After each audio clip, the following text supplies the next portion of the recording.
All naming words are noun. दुनिया में कोई भी जो नाम है वो क्या है? नाउन। और वर्ब को एक लड़का पैदा हुआ जिसका नाम है, सबसे मशहूर डीजे का नाम था पप्पू डीजे। उस डीजे को इन्होंने बुलवाया और गाना चलवाया और बच्चों पूरे गांव में देसी घी के लड्डू बांटे। किसने? नाउन और प्रोनाउन ने देसी घी के लड्डू बांटे और दोनों ने नागिन डांस किया। एक बना नाग, एक बना सपेरा। मतलब एडजेक्टिव के पैदा होने पे इसके पिता और भाई को इतनी खुशी हुई। जब ये बात पता चली एडजेक्टिव को तो उसकी आंखों में आंसू आए और पैदा हुई तो कहते हैं कि इनके पिता नाउन का मुंह लटक गया, एकदम उदास। प्रोनाउन भी उदास। आप लोग समझ पा रहे होंगे दोनों क्यों उदास हुए? क्योंकि एक लड़की थी, पुराने जमाने की बात है, पुरानी सोच इन लोगों की थी। एक लड़की थी जिनको लगा कि दहेज देना पड़ेगा, शादी करनी पड़ेगी, पूरी जीवन भर की कमाई का एक बड़ा हिस्सा चला जाएगा। अब दो लड़की हो गई तो 2 बार दहेज देना पड़ेगा, 2 बार अच्छा खासा पैसा खर्च करना पड़ेगा। और दोनों ने देसी घी की जगह एकदम बेकार लड्डू गांव बंटवाया।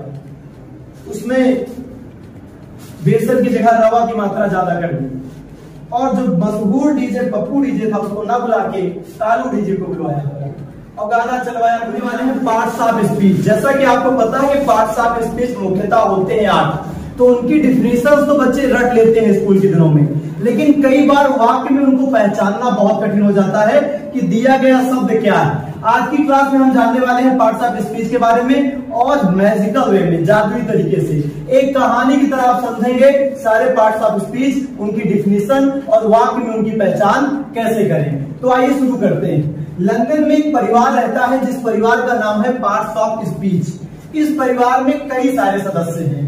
इस परिवार के मुखिया का नाम है श्रीमान नाउन, मिस्टर नाउन। ये जो मिस्टर नाउन है इस परिवार के मुखिया हैं। इनके बारे में आप लोग जानने का सबसे पहले प्रयास करिए। इनकी डिफिनेशन है कि all naming words are noun. इस दुनिया में कोई भी जो नाम है वो नाउन है। All naming words are noun. दुनिया में कोई भी जो नाम है वो क्या है? नाउन। किसी वस्तु का नाम, व्यक्ति का नाम, स्थान का नाम, कोई भी जो नाम है वो क्या है?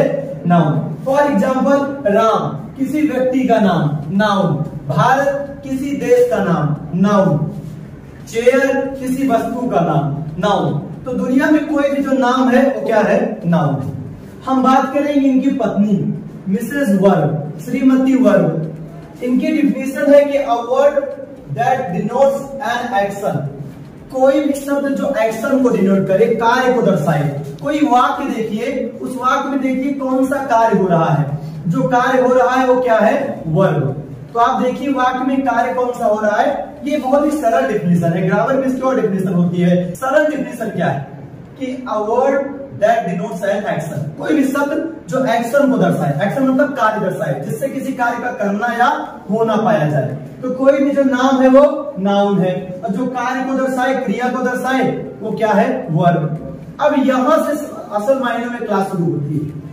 आपने देख लिया कि पार्ट्स ऑफ स्पीच नाम के परिवार के मुखिया है श्रीमान नाउन और उनकी पत्नी मिसेस वर्ब। आगे चल के इस परिवार में एक लड़का पैदा होता है जिसका नाम है प्रोनाउन। क्या नाम है? प्रोनाउन। तो नाउन और वर्ब को एक लड़का पैदा हुआ जिसका नाम है प्रोनाउन। जिसका नाम है प्रोनाउन। अब ये जो प्रोनाउन है इसकी डिफिनेशन जानने से पहले आप पहले ये जान लीजिए कि कोई भी व्यक्ति है जो बिजनेस करता है, जो बिजनेसमैन है, अगर वो अपनी दुकान पे ना रहे तो उसकी गैर मौजूदगी में उसकी जगह कार्य कौन करता है? उसका लड़का कार्य करता है। तो इनमें जो बिजनेसमैन है वो अपनी दुकान पे नहीं तो उसकी जगह कार्य कौन करता है? उसका लड़का। उसी तरीके से वह शब्द जो नाउन के स्थान पे प्रयोग किया जाए वो क्या है? प्रोनाउन। कोई भी शब्द जो नाउन के स्थान पे प्रयोग किया जाए वो क्या है? प्रोनाउन। जैसे किसी का नाम राम है, आप बार बार राम राम ना कह के इंग्लिश में कह देते हैं ही। किसी का नाम गीता है, बार बार गीता ना कह के कह देते हैं शी। सामने वाले का नाम ना लेकर कह देते हैं यू। कोई वस्तु है, कोई जानवर है तो आप कह देते हैं इट। तो आप समझ गए प्रोनाउन क्या है? जो नाउन के स्थान पर प्रयोग। इस परिवार में कहानी आगे बढ़ती है। नाउन और प्रोनाउन की जिंदगी अच्छी चल रही थी और वर्ब की। इतने में उनको एक लड़की पैदा होती है। जैसा कि पढ़े लिखे लोग कहते हैं कि हम 2 और हमारे 2। उसी तरीके से इनको भी एक लड़की पैदा हुई तो बहुत खुश हुआ पूरा परिवार। पिताजी काफी खुश हुए। जैसा कि आप लोग को पता है कि जो गर्ल है वो डॉटर है, फादर के ज्यादा क्लोज होती, तो पिताजी बहुत खुश हुए। अब पिताजी को खुश देखकर ये भी काफी खुश हुए, क्योंकि पिताजी के पास जो संपत्ति उसका मालिक इन्हीं को बनना है। तो दोनों बहुत खुश हुए। जिस गांव में लोग रहते थे उस गांव में सबसे मशहूर डीजे का नाम था पप्पू डीजे। उस डीजे को इन्होंने बुलवाया और गाना चलवाया, और बच्चों पूरे गांव में देसी घी के लड्डू बांटे। किसने? नाउन और प्रोनाउन ने देसी घी के लड्डू बांटे, और दोनों ने नागिन डांस किया। एक बना नाग, एक बना सपेरा। मतलब एडजेक्टिव के पैदा होने पे इसके पिता और भाई को इतनी खुशी हुई। जब ये बात पता चली एडजेक्टिव को, तो उसकी आंखों में आंसू आ गए, और उसने कहा कि मैं जीवन भर बात करूंगी पापा की और भैया की। किसकी बात करूंगी? पापा की और मैं किसकी बात करूंगी? पापा और भैया की। तो डिफिनीशन बनी a word that qualifies a noun और प्रोनाउन, अर्थात जो अपने पापा नाउन और जो भैया प्रोनाउन की बात करेगी वो क्या है? एडजेक्टिव। तो डिफिनीशन बनी कि a word that qualifies a noun और प्रोनाउन, वह शब्द जो किसकी विशेषता बताए? नाउन और प्रोनाउन की। अब क्यों विशेषता बता रही है एडजेक्टिव नाउन और प्रोनाउन की? कहानी आप समझ गए। ये परिवार खुशी खुशी जीवन अपना जी रहा था। इसी बीच इस परिवार में एक और लड़की का जन्म हुआ, एक और लक्ष्मी का आगमन हुआ, एडवर्ड। नाम पड़ा हिंदी में क्रिया विशेषण। जब एडवर्ड पैदा हुई तो कहते हैं कि इनके पिता नाउन का मुंह लटक गया, एकदम उदास, प्रोनाउन भी उदास। आप लोग समझ पा रहे होंगे दोनों क्यों उदास हुए। क्योंकि एक लड़की थी, पुराने जमाने की बात है, पुरानी सोच इन लोगों की थी।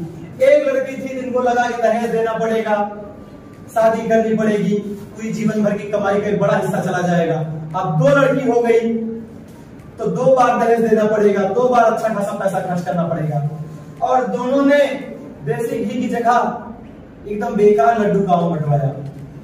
उसमें बेसन की जगह रवा की मात्रा ज्यादा कर दी, और जो मशहूर डीजे पप्पू डीजे था उसको न बुला के कालू डीजे को बुलवाया और गाना चलवाया, दुनिया में जो आए वो तो जीना ही पड़ेगा, और जीवन है अगर जहर तो पीना ही पड़ेगा। ये बात जब वर्ब ने सुनी, ये बात जब एडजेक्टिव ने सुनी कि घर में एक लड़की पैदा हुई है, पापा भैया एकदम उदास, तो इनको बहुत दुख हुआ। इन्होंने तुरंत फोन किया पप्पू डीजे को, कहा तुम आओ, और दोनों ने प्रेम रतन धन पायो पे खूब डांस किया। क्योंकि इनको खुशी थी कि इनके घर का काम करने के लिए, घर के हाथ में सहयोग करने के लिए एक और लड़की आ गई। एडजेक्टिव को प्रसन्नता थी कि लड़ाई करने के लिए, बात करने के लिए, राज शेयर करने के लिए एक बहन आ गई। तो इन दोनों ने बहुत ही खुशहाली से उसका बर्थ सेरेमनी, जिसे गांव में कहते हैं निकासन, उसको बहुत बढ़िया से मनाया है। जब ये बात पता चली एडवर्ड को कि मेरे जन्म पर पापा भैया उदास थे, तो उसने कसम खाई कि जीवन में किसी की बात करूंगी लेकिन पापा भैया की बात कभी नहीं करूंगी। मैं बात किसकी करूंगी? मम्मी के बारे में बताऊंगी, दीदी के बारे में बताऊंगी, और मेरे जैसी जो दूसरी लड़कियां हैं जिनके पैदा होने पर उनके पिता और भाई उदास हो जाते हैं, उनकी बात करूंगी। तो डिफिनीशन बनी an adverb qualifies a verb, an adjective और अनदर एडवर्ब। परिभाषा बनी कि एडवर्ब क्या है? जो क्वालिफाई करे, जो विशेषता बताए वर्ब की, एडजेक्टिव की या किसी अन्य एडवर्ब की, अर्थात मम्मी की, दीदी की या किसी दूसरी एडवर्ब। तो मैं एक बार जल्दी से पांचों की बात कर लेता हूं। आप सुन रहे हैं पार्ट्स ऑफ स्पीच की कहानी। एक परिवार जो रहता है लंदन में, जिसके मुखिया का नाम है श्रीमान नाउन। नाउन क्या है? दुनिया में कोई भी जो नाम है वो नाउन है। उनकी पत्नी मिसेस वर्ब। वर्ब क्या है? जिससे किसी कार्य का करना या होना पाया जाए। दोनों के एक लड़का पैदा होता है, नाम बढ़ता है प्रोनाउन। प्रोनाउन क्या है? जो नाउन के स्थान पर प्रयोग हो। कोई भी पिता है तो उसके बिजनेस को आगे उसका लड़का ही मुख्यतः संभालता है, तो पिता की अनुपस्थिति में जो कार्य करे वो है प्रोनाउन। आगे चल के इस परिवार में एक लड़की पैदा होती है जिसका नाम बढ़ता है एडजेक्टिव। इस लड़की के पैदा होने पे इसके पिता और भाई बहुत खुश होते हैं। इतने खुश होते हैं कि दोनों खूब डांस करते हैं। इस बात का पता चलता है जब एडजेक्टिव को, तो एडजेक्टिव कसम खाती है कि जीवन भर भैया और पापा की बात करूंगी, नाउन और प्रोनाउन की बात करूंगी, और डिफिनीशन बनता है an adjective qualifies a noun और प्रोनाउन। इस परिवार में आगे एक और लड़की पैदा होती है जिसका नाम पड़ता है एडवर्ड। इसके पैदा होने पे नाउन और प्रोनाउन, पापा और भैया उदास हो जाते हैं कहीं ज्यादा दहेज न देना पड़े। जब इस बात का पता इसकी मम्मी इसकी बहन को चलती है एडवर्ड के, तो वर्ब और एडजेक्टिव दोनों प्रेम रतन धन पायो गाने पे खूब डांस करती है। इस बात का जब पता चलता है एडवर्ब को, तो एडवर्ब कसम खाती है कि जीवन भर नाउन प्रोनाउन की बात नहीं करूंगी, मैं क्वालिफाई करूंगी वर्ब को, एडजेक्टिव को और दूसरे एडवर्ब को। तो ये कहानी थी पार्ट्स ऑफ स्पीच की, जिसमें अभी कुछ सदस्य बाकी हैं।